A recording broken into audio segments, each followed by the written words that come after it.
My name is Ellie, welcome to my channel. We're doing more makeup. I don't know why you would think we'd be doing something other than makeup. I wanted to do a pair of palettes today. When I talked about the Tarte Make Believe in Yourself palette, I talked about how I really wish this was paired with more mattes and jewel tones.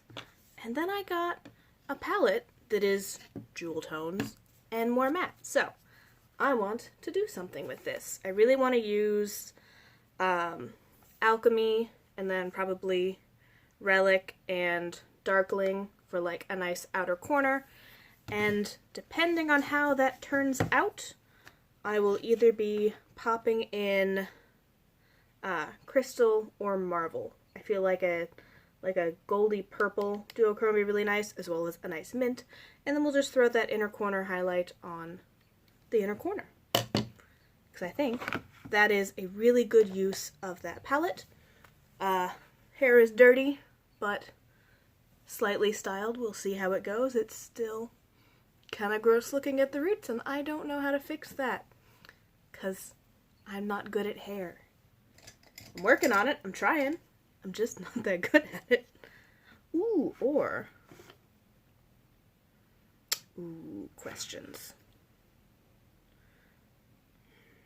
I'm gonna start with Relic. I was really tempted by Entity, but I'm like, no, I feel like whichever one I pick is going to it's going to be a cool toned look. That is overall kind of the goal. That's what we're shooting for. And Entity, though lighter and really pretty, is gonna try and sneak it warm toned.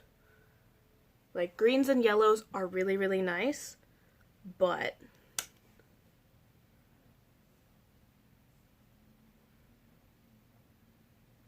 I'm using like the tiniest amount of product so that I can build it more slowly and have a nice diffused look, because Shroud Cosmetics does not fuck around with pigment. They're very pigmented, and I appreciate it, but that also means if I'm trying to stay on the lighter end of a look and have like a nice little, like, I'm not using Relic so much for color as for just a nice smooth blown out thing. We're gonna go into Darkling for the nice green color that I think is gonna do some fun things. So I am kind of like barely touching my brush in and then blending the shit out of it. I do want to talk about James Charles. I know, not what you're expecting. I'm not a fan of James Charles. Generally, he annoys me. His content is not geared towards me. It doesn't really do much for me. And just, it's not his fault that I just find him extremely annoying. So it's not like, oh, he's the worst, whatever. It's just like some combination of the structure of his mouth makes, I don't know, it sounds like he's congested, and I find it really, really irritating. So I don't watch him, because I would just be angry watching him, and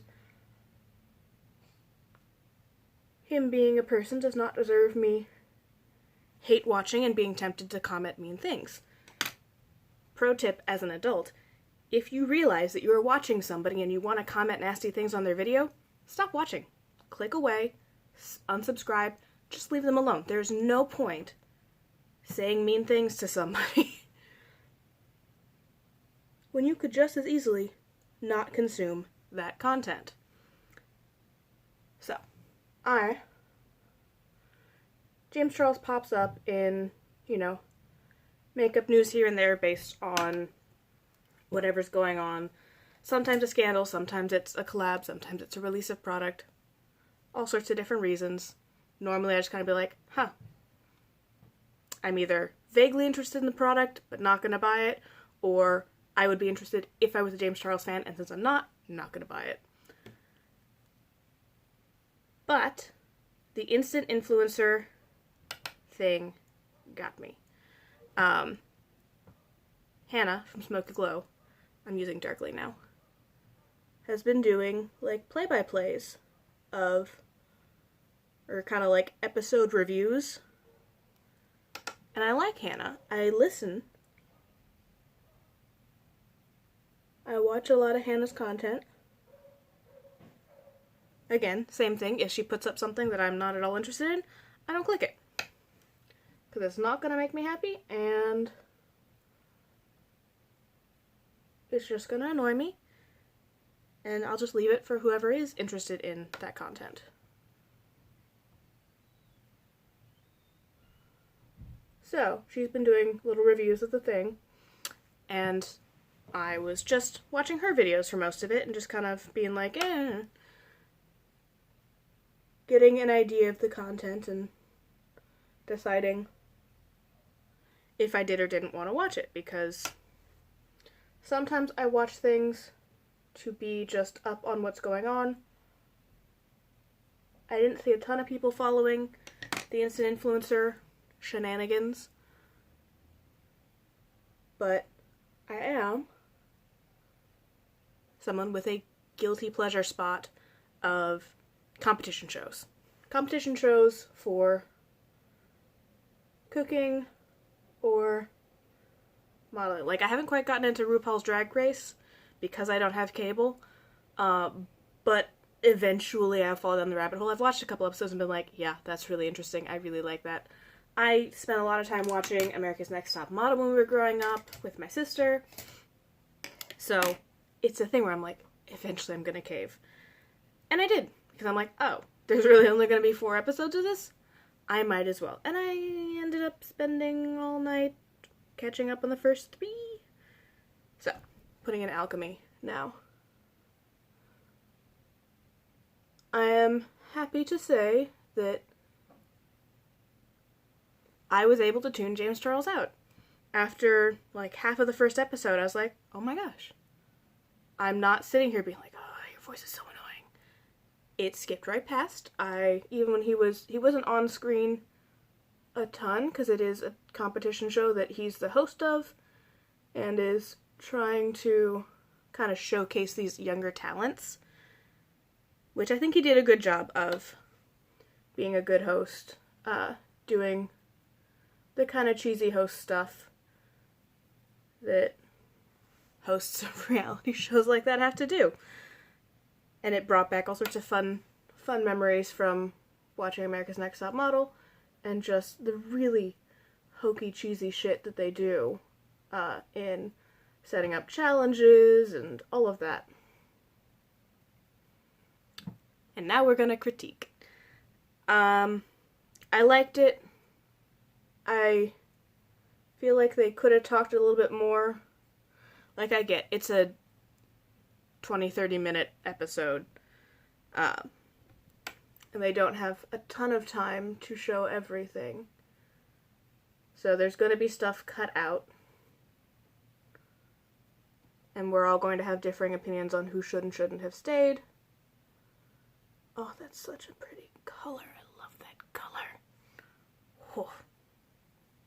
I'm going to take a little bit of that color on my lower lash line, because we're monsters.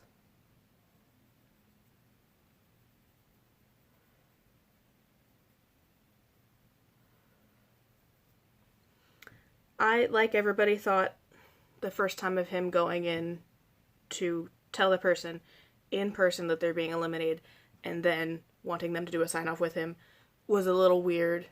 It grew on me. I get it. I get being in person to talk to them about it and console them, and I'm sure there's stuff they're cutting out of him interacting with the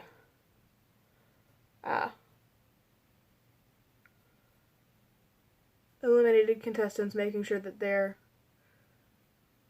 doing good mental health wise on the way home, and taking it as a you're really, really good, keep going, as opposed to a you lost, fuck you kind of thing. Which I'm sure to feel like, because this was a thing where these people are very talented. They might not be my cup of tea on everything, like, Benny annoys me. Benny is so annoying to me. And it's probably because he's younger. And young, energetic, overly confident boys annoy me. And girls. Just young, overconfident people who are just like, oh, I've got everything. Mini rant. When they did the drag challenge, and Benny, I think his name's Benny. I'm thinking Benji now, and I'm like, no, that's not quite right. Pretty sure it's Benny. I'll put Marvel on the inner part of my eye while we're talking. He was like, I'm literally a drag queen. I'm like, are you though? Are you really? Like, are you doing drag multiple times? Are you legitimately going to drag shows in drag? Are you a drag queen? Or are you just somebody who loves makeup and is really excited? Please tell me there was more to that interaction they cut out and they just happened to go for that one and hyped him into that, like a lot of reality show producers do, because I really didn't like Benny's look. I feel like he didn't do as much about what they were trying to get out of them, which was the cool part of drag being how you can completely change the shape of your face, whereas Benny just threw out a bunch of makeup, neon tears, and glued some stuff to his face, and he still looked like himself. He did not look transformed into a new persona. Like, if you see Trixie in full drag versus not, you probably aren't going to recognize that those are the same person. And they might not have fully explained that, or maybe they just didn't get it across quite clearly, kind of like they did with the product reveal. And a lot of people did reviews instead of reveals. I'm just blending the two now. Which, he said, do a product reveal. Like I'm partnering with this brand to do a promotion video revealing this new release.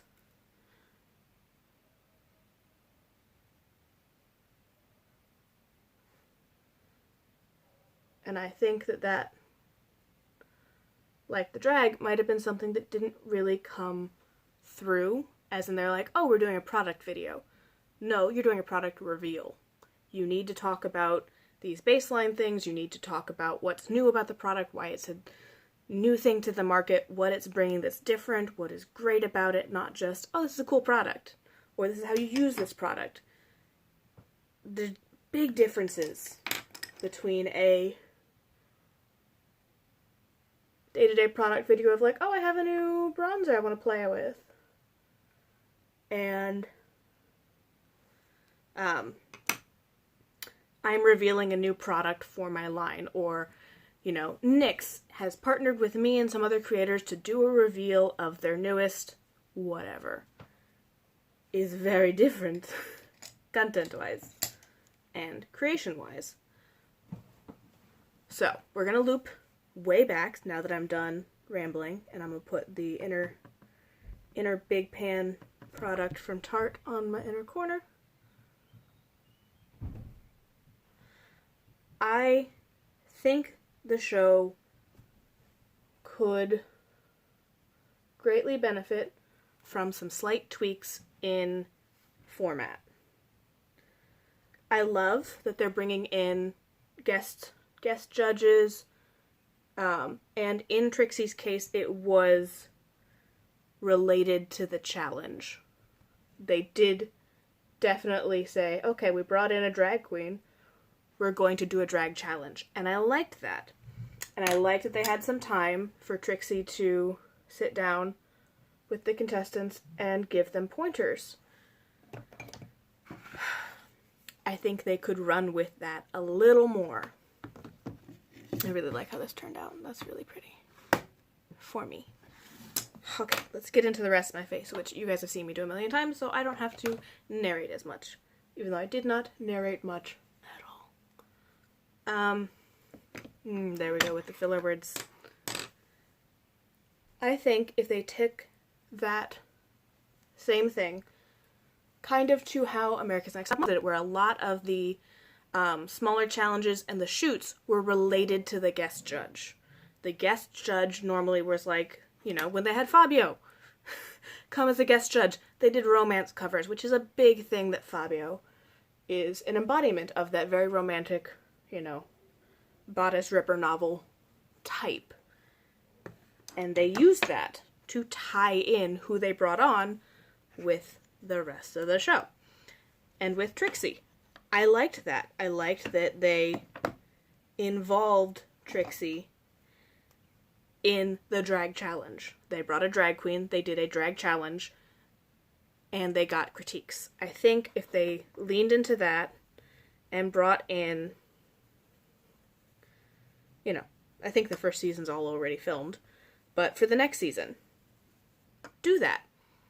You are creating, you know, exposure for these influencers in a way that they normally wouldn't have access to. Diversify it. Bring in somebody who has a huge blog. Bring in somebody who is high on product reviews on YouTube. Bring in somebody who's more on just tutorials on YouTube. Bring in, you know, high artistry on Instagram. Bring in influencers that kind of are big on various niches of influencing. Because these already have a good variety between, some of the contestants are really big on Instagram, or like focus on Instagram. Not, they're super big. They are supposed to be smaller creators that are expanding. But, you know, people focus. People put more energy into certain platforms. And if you're going to say this is a big, you know, who's the next influencer? Who are we going to give the tools to become a big influencer? I think it would be really cool to look at the different facets of it. Like, Trixie, I believe, is biggest on Instagram of the different platforms. Like, again, Trixie is big in drag, and not all drag is online. But, actually, I don't know. I don't follow Trixie that much. I mainly see when they're posting with Sugar Pill, because they married, I think, together or married. Married? I feel like they got married. Again, I don't actually follow the creator of Sugar Pill that much, but they end up posting a lot of their personal stuff and their fun stuff to the Sugar Pill Instagram account, which is where I see stuff. But if, say, Trixie was bigger on Instagram of end results of the big transformation versus YouTube, it makes more sense to have various people. Some people who are really big on different platforms doing different things, and then gear the challenge to it. So you bring in somebody who is a huge, you know, heavyweight for YouTube first impressions and reviews. Bring them in, have them do a mini challenge, have them give critiques in that mini challenge that the contestants need to incorporate into their bigger challenge, which will be something like, okay, we're going to give you a product, and I need you to do a first impression video or a review video, and we're going to score it based on what this guest brought to you, information-wise. Because having them have different things, like, yeah, Norvina seems to be a standard judge, James is a judge that's there all the time. They're going to have specific preferences. As far as I know, Norvina is mainly on Instagram. James, I think, is Instagram and YouTube. I don't know. I don't follow him. But I know a lot of his hype is from YouTube videos. But I also do think he's pretty active on Instagram. So he's got two things going pretty strong for him. But there's a lot of different sites that you can be an influencer on. And I think bringing that back and doing stuff where you have an Instagram person come in and, you know, challenge one is they do an Instagram post, you know, or a picture. They make a look. They have so much time to pick and edit a pic to go up on Instagram. Cool. That's the mini challenge. That person, you know, they pick their hashtags and their description and whatever, and the person whose bread and butter is Instagram gives them critiques and pointers for how to get really good engagement on Instagram posts. Then the bigger challenge is making and editing something video-wise to go on Instagram.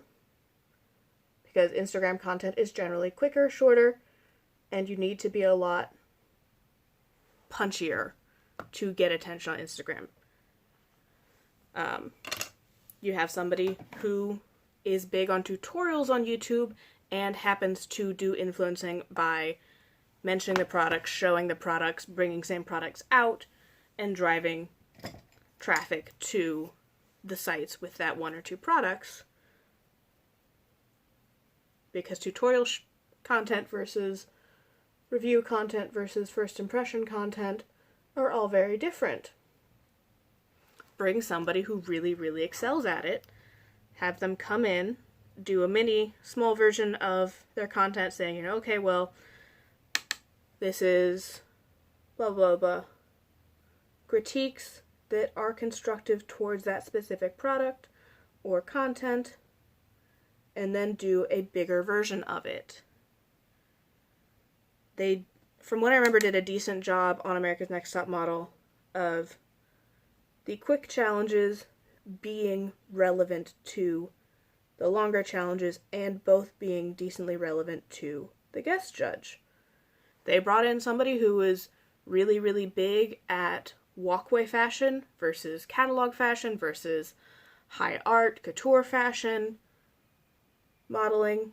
It's all modeling, but you know, that types of stuff. They would say, okay, we have blah, blah, blah, who's really well known for fashion show modeling. They would do a walk. They would do a walk or like a quick change or something relevant to the skill set of the guest so that the guest could give important and relevant critiques. And I think if you're going to say influencer, something so broad as influencer, make it relevant to multiple platforms. Help these people say, okay, we brought in these people. This person has a strong Instagram background. This one has a strong YouTube background. This one, whatever. Okay, now I'm just getting dangerous. I'm just seem to be putting on product to put on product, which is very dangerous with brows. I really like this brow today. It's behaving in a way that the other one normally gets more points for. Why you lacking, other brow? Normally you're the good brow.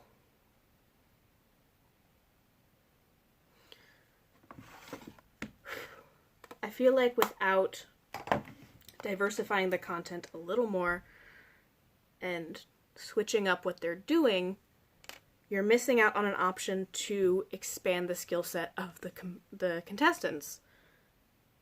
Because if it's just, oh, I think this person is really good at YouTube, let's bring them on the show, without saying they're really good at YouTube, but you need, in order to be a really, really top-tier influencer now, you need to diversify and have content on several platforms, even if one might be much more consistent. Most people are on several sites, and that's kind of, in order to be really, really, really successful and be very influential, like influencers want to be, generally, or at least the people that this type of show is supposed to attract and aim for. I don't know if you guys can hear all the lots of honking horns happening. Somebody else is doing a birthday/parade thing again. Not my favorite, but we're just gonna move forward. I want to use my Franken bronzer today. Nope, Franken highlighter. I already used my Franken bronzer. So we'll put on this guy. Oh yeah, I used my Franken bronzer and Argyle and Hot Mama because that's just what we've been doing lately. I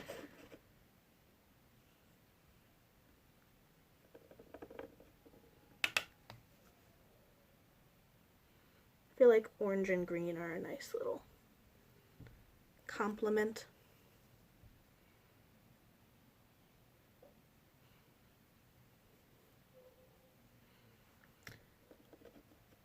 But I think, personally, that would kind of bump it up a level. Like, yeah, they've mainly been doing a mix of tutorials. Like, the collabs was really nice. I didn't know a lot about the people involved. I know Nima Tang mainly from her doing reviews of Deep Foundation, which I find very interesting. And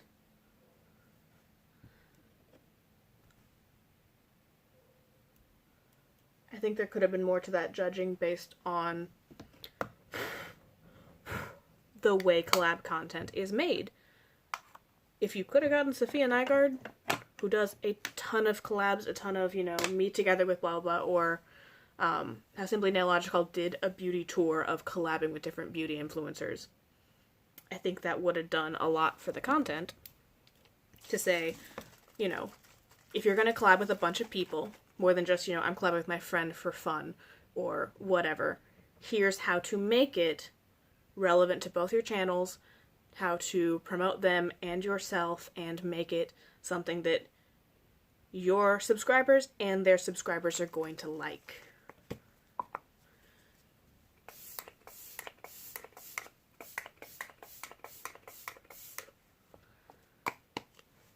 Because there were critiques to be made about how some people did their collabs versus just whether or not they were a good video. And a 5-minute collab video is real short.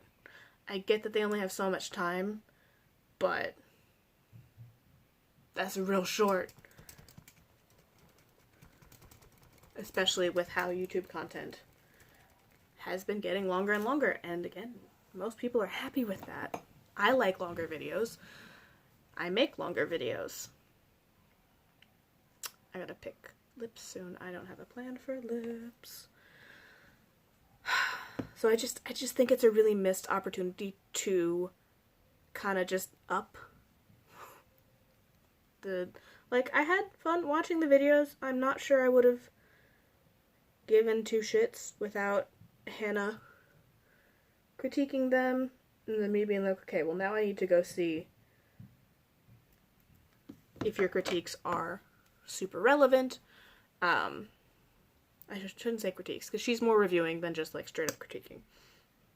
A review generally has critiques, but I was like, I shouldn't be that person who just watches content about the content. I should watch the actual content to form my own opinions, which I did.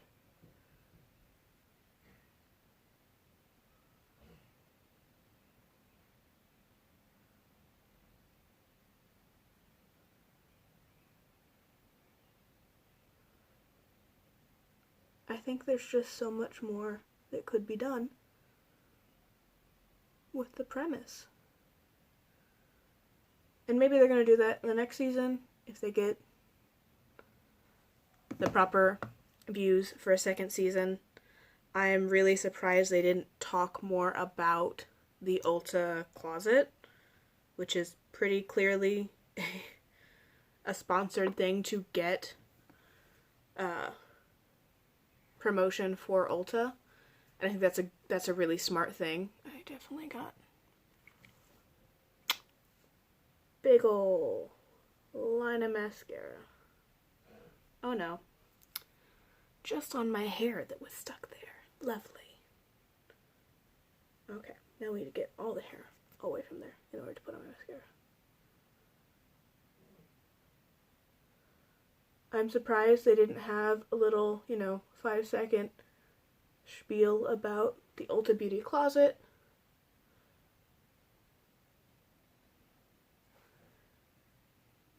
Because if you don't already know what Ulta is, you don't know why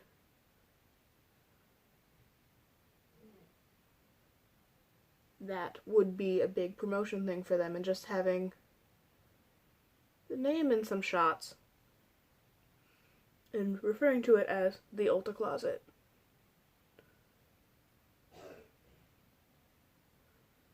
is probably less than Ulta wanted. Ulta probably wanted, a little spiel about, these Ulta, all these products, provided by Ulta, where you can get the same products at home if you like them, blah, blah, blah, blah, blah.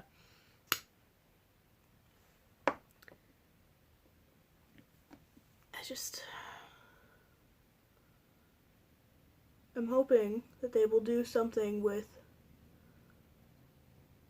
I guess it is also similar to Ink Master in how they bring in artists who are really popular or well-versed in one style and say, can you do all of them? Can you do American Traditional? Can you do watercolor? Can you do, photorealistic? Can you do portrait? Can you do all of this?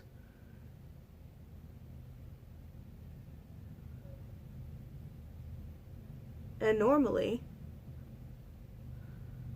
depending on what style or thing they're going for, the quick challenge and the big tattoo challenge are related and are generally relevant to the guest star. And I really think that's something that could have been brought in, saying we brought, influencers with a big potential to grow from these different spots, and we are going to see how well they can pick up the tools of the trade for these other platforms. And tying that in with guest judges who are relevant to those different aspects of it.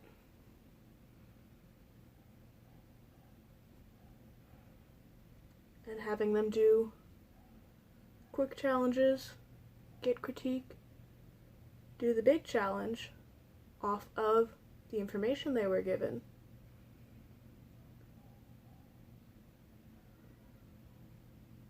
I think that would have just really bumped it up.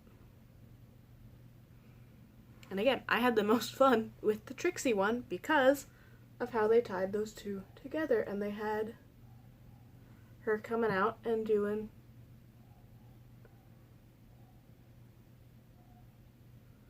fun little critiques and comments and behind the scenes chatter on where they were and what she was expecting to go right or wrong as they did their transformations. I just think it could have been awesome. Okay, eyes are on. I think we'll do lip gloss and line it with Sandstorm from NYX. Because I have a theory that I need to work on more.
did want to touch on Indigo going home. I think that was a switch up a lot of people didn't expect, and I think it is relevant to my critique about them referring to the challenge, in that one of the things Trixie really said to critique some of the looks was, but can you tell that's the same person? Did they truly transform their face?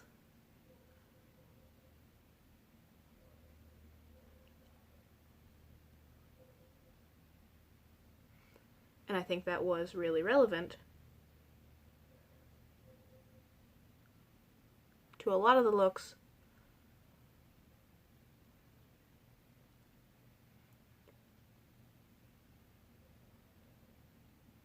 And was hit and miss on Indigo's look of trying to be otherworldly, trying to be more feline, more cat, and really succeeding on that really nice upper lip effect, and then not carrying that through to the other parts of the look. I didn't really see a big emphasis on sharpening the cheek lines and like making the face more pointed to be extra feline with that really cool lip shading effect that Indigo obviously has the ability to do that really cool shading on the lips, and then didn't do it for a lot of the other parts, didn't really do it to accentuate the eyes.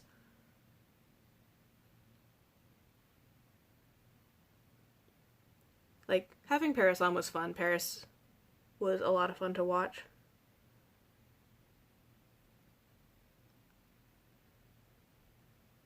But a lot of hers was just, I really liked you guys. I really liked you guys. And I think that was relevant to them not doing something that was really close to her content. She is an influencer. She has done a lot to further certain products and trends, and that was not really shown, and that was not really brought to the front of, you know, Paris saying they could have done a look thing. Saying, I was part of the group of people that made X and such look super, super popular. How are you going to take something and make it iconic and make it so popular that people want to emulate you and buy that thing to look the way you look? What are you going to do to promote the main parts of a certain thing so that you can recreate the same look in multiple different ways and make it your signature and tie it into day-to-day stuff in a way that makes people want to go buy the item to do the same thing? And they really didn't. So, I think it could have been way cooler. And I'm surprised that I managed to sit through so much James Charles without being annoyed. I think that shows that he did actually do a good job of being a host and being a way to usher through the content created by the challengers? Contestants. So, I think he's hitting like 70%. Like, it's an interesting idea. It's being executed better than I was expecting. I just think it could be just elevated a little. So I'm hoping, since he did do a reaction and a response about certain parts of it, that critiques and requests and certain things are going to be implemented to make it better next season. But I'm also just a random person rambling in her house, not making TV shows or YouTube shows or anywhere near the content that is being watched that he is. So, face is done. I think it turned out really, really nice. I do think that these might be my new next happy little sister palette love child, because I really do think the light and the dark and the jewel tones. I am also most likely going back to work in 2 days, and I should be doing every other day, so content will potentially drop, and hopefully my office is safe and healthy and follows all the proper precautions for social distancing. It sounds like they have a good plan. scary but also good to be doing something again because I can't do nothing forever. Actually, if I was allowed to go places, I could stay home forever. I could not work forever. Or for a very long time. Until I decided to turn one of my hobbies into like a job. Which my mom did. My mom was a stay-at-home mom for most of our childhood, who then, with my neighbor, opened up a renovation and woodworking company because we live in an area with a lot of old houses, so she would go and help renovate and maintain the really cool parts about old houses, like the double-hung windows that are all throughout her house that have a nice really chain weight pulley system that's really cool, and that was like her thing. And now she continues to do a ton of woodworking and custom projects, and it's really cool. Way more skills than I have, but I feel like that's the kind of thing where being a stay-at-home mom is big, full-time, a lot of work, and then the kids get to a certain age, and you don't need to be there for them all day, every day, and you start saying, okay, what's the thing that I'm gonna fill my days with? So that is where my mentality of, I could stay home for a long time. I gotta go, because I need to upload this and then potentially film a tag video.